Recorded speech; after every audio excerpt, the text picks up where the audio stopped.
ఖ్యాతి పొందుతున్న మన తెలుగుని, తెలుగుతనాన్ని, తెలుగు సినిమాల్ని కాపాడే దిశగా మీరు ఉన్నారు. అది కొనసాగించే దిశగా మీ యొక్క చర్యలు కొనసాగాలి. అందులో భాగంగా ఇండస్ట్రీ వైపు చల్లని చూపు చూడాలి అని మీరు తల్లి లాంటి పొజిషన్లో ఉన్నారు కాబట్టి మిమ్మల్ని చేతులు జోడించి అడుగుతున్నామండి. మంది కోట్ల మంది తెలిసిన ఒక హీరోని కూడా, నా కుటుంబంలోని వ్యక్తిని కూడా చేతులు ఇలా పట్టుకొని మీరు ముఖ్యమంత్రి గారు, మీరు మాతృమూర్తి, ఈ స్థాయికి కూడా ఈ వ్యక్తి పట్టుకొచ్చాడంటే దాన్ని ఏమనుకోవాలి?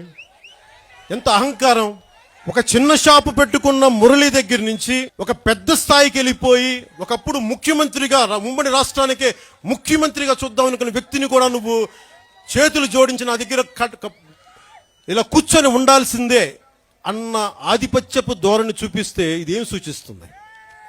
ఇలాంటి వ్యక్తులకే ఇలా ఉన్నప్పుడు సామాన్యులు, సగటు మనిషి పరిస్థితి ఏంటి? నాకు ఎవరి డబ్బులు కోరుకోరు.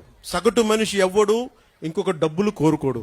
మా బలం మీద మేము బతకాలనుకుంటాం, మా ఆత్మగౌరవం మీద బతకాలనుకుంటాం. కానీ మేము కష్టపడి తినడానికి కూడా నీకు వచ్చి నమస్కారాలు పెట్టాలంటే మా ఆత్మగౌరవం ఒప్పుకోవట్లేదు. నువ్వు ఎంత పెద్ద మెగాస్టార్ కింద కూర్చోబెడతావు అన్న ఆలోచన ధోరణి నాకు నచ్చల. ఇది ఒక చిరంజీవి గారికి సంబంధించింది కాదు, ఒక మురళికి సంబంధించింది కాదు, ఒక భవన నిర్మాణ కార్మికుడికి సంబంధించింది కాదు.